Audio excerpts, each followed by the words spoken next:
Imagine standing face to face with the Son of God, looking into the eyes of the one who healed the sick, taught with authority, and touched hearts like no one else, and still condemning him to death. This isn't just another story. It's the story of two men, Annas and Caiaphas, high priests, religious leaders from the Jewish elite during the time of Jesus. They didn't just reject the Messiah. They accused him, judged him, and handed him over to be crucified. But what happened after that? Did heaven remain silent? Did it all end at Golgotha? Or was the real judgment just beginning for those who dare to conspire against the very Son of God? What history, archaeology, and ancient traditions reveal about the fate of these two men will truly surprise you. And by the end, you might understand something powerful. No one mocks the truth and walks away untouched.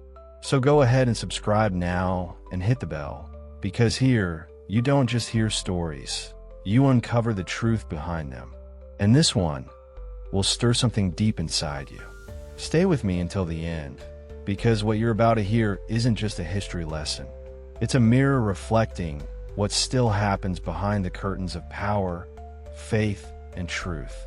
Annas and Caiaphas weren't just characters from a distant past. What they represented still echoes in the halls of religion and politics today. In this video, you won't just find out what happened to them after the crucifixion of Jesus. You'll understand why the entire system they upheld came crashing down, and how, even decades later, the world felt the consequences of their conspiracy. And the most surprising part, there's a direct connection between all of this and our time. A final revelation will show you that their story didn't end. It keeps repeating in different ways, even today. So keep watching. With every minute, the secrets become clearer, and the truth impossible to ignore. And if you haven't subscribed yet, now's the time.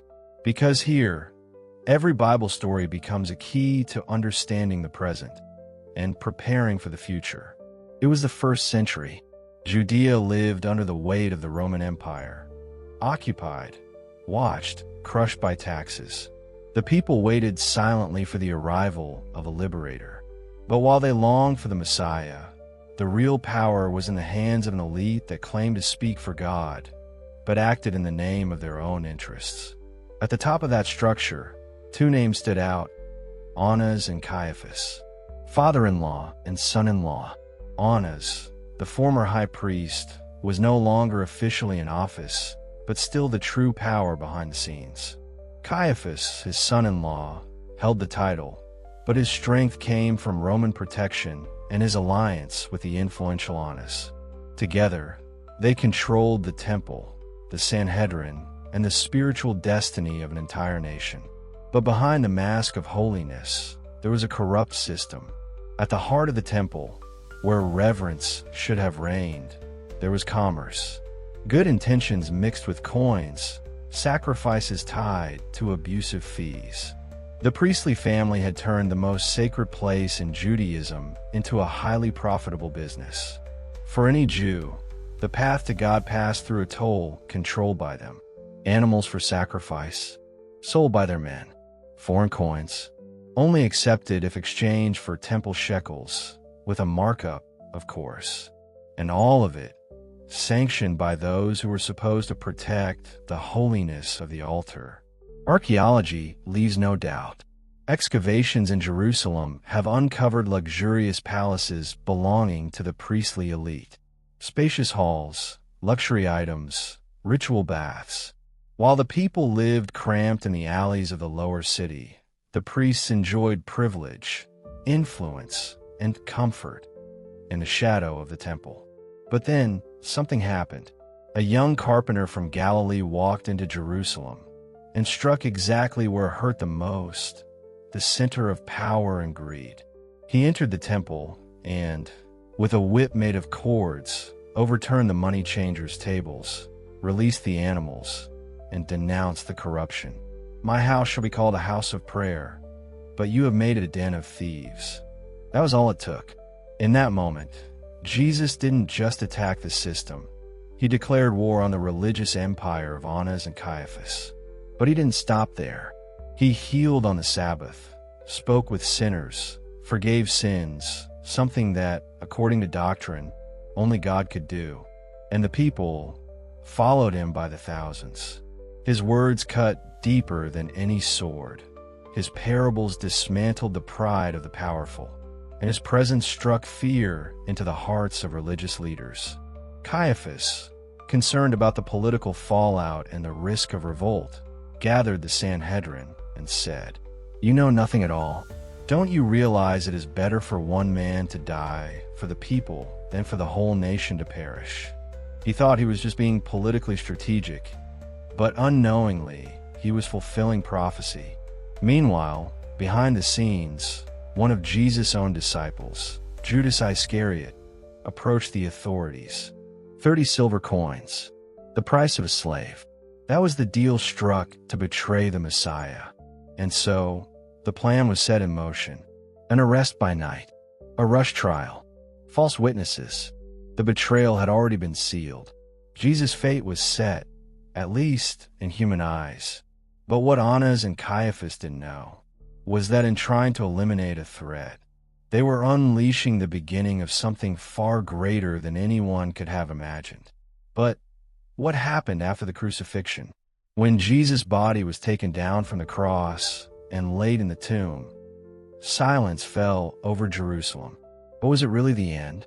Did the men who twisted the law, pressured authorities, and led the plan to eliminate the Messiah simply return to their routines, unpunished? Did God strike them directly, as many might expect from a story like this? Or did the judgment come in a much deeper, more unexpected, and permanent way? The truth is, in the decades that followed the crucifixion, something began to happen. Something neither of them, not Annas, not Caiaphas, could have foreseen. As the name of Jesus began to be proclaimed by fishermen and tax collectors, as the very followers who had once hidden in fear were now filled with supernatural boldness to preach the resurrection, the system that upheld the priest's power slowly began to crumble. And this is where the story takes a shocking turn. Christian tradition, ancient historical accounts, and even modern archaeology all bring together pieces of a puzzle that reveal something far beyond physical punishment.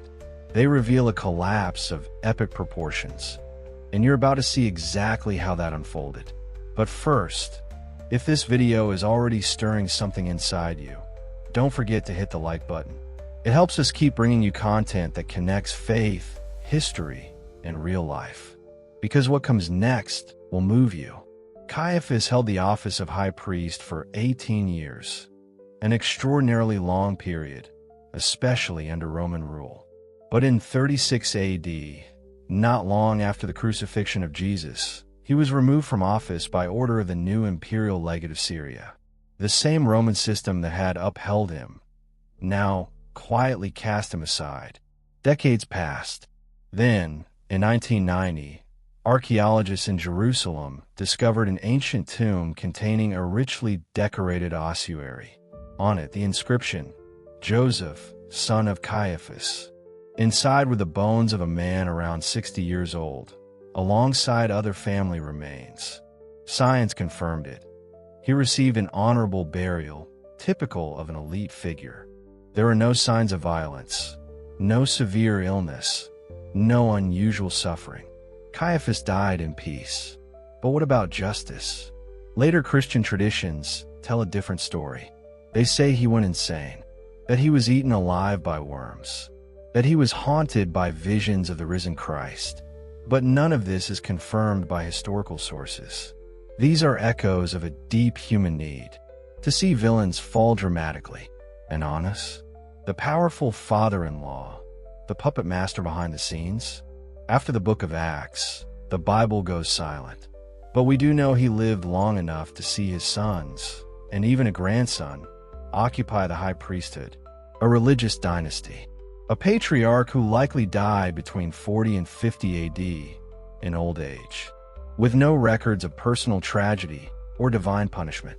Still, Christian tradition spared no imagination.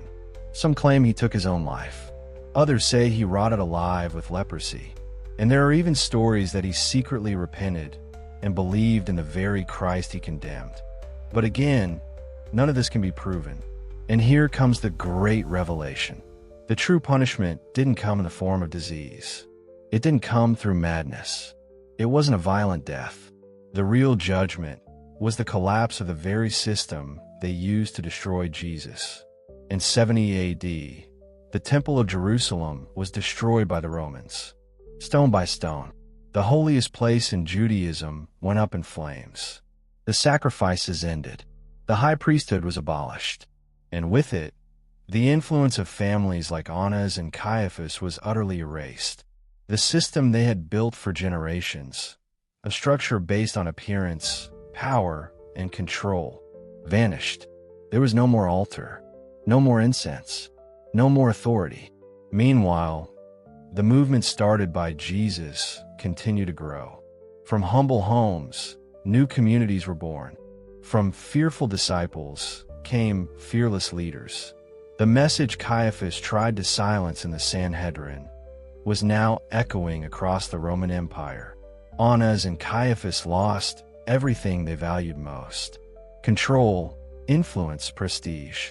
Their names survived, but only as symbols of humanity's resistance to divine truth.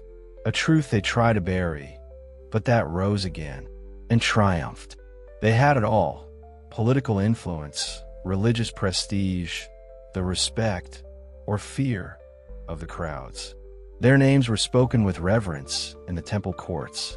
Annas and Caiaphas were, in the eyes of the world, the guardians of the faith. But time was merciless.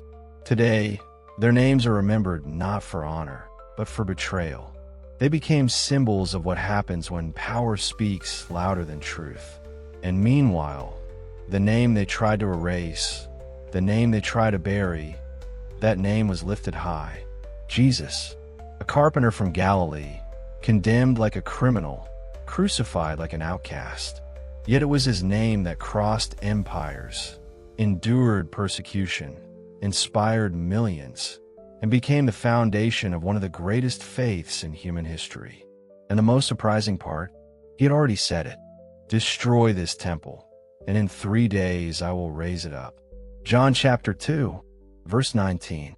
They thought he was talking about stones, pillars, and sacrifices. But he was pointing to something much greater: a new temple, a living temple, a people who would carry his presence, not in buildings, but in their hearts. The faith they tried to crush didn't just survive. It flourished, without altar, without priesthood, without temple, just as he had prophesied. If this message spoke to you, share this video with someone who needs to see that even when injustice seems to win, truth always finds a way. Because sometimes all someone needs is to see that victory can come after the cross. The true punishment of Annas and Caiaphas wasn't leprosy. It wasn't madness. It wasn't worms eating away at their bodies, though many legends tried to imagine that. Their punishment was deeper, quieter, and far more permanent. Their titles disappeared.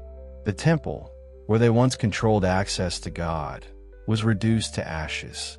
The system that upheld their power ceased to exist. The dynasty that once seemed untouchable vanished into the ruins of history. But the faith they tried to extinguish not only survived, it spread.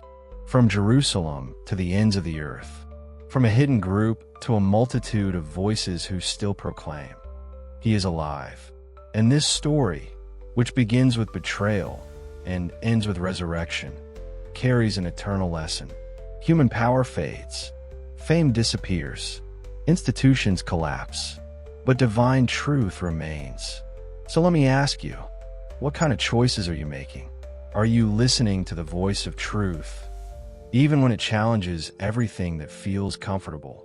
Or are you choosing convenience, like Annas and Caiaphas did when they decided to preserve the system instead of recognizing the Savior?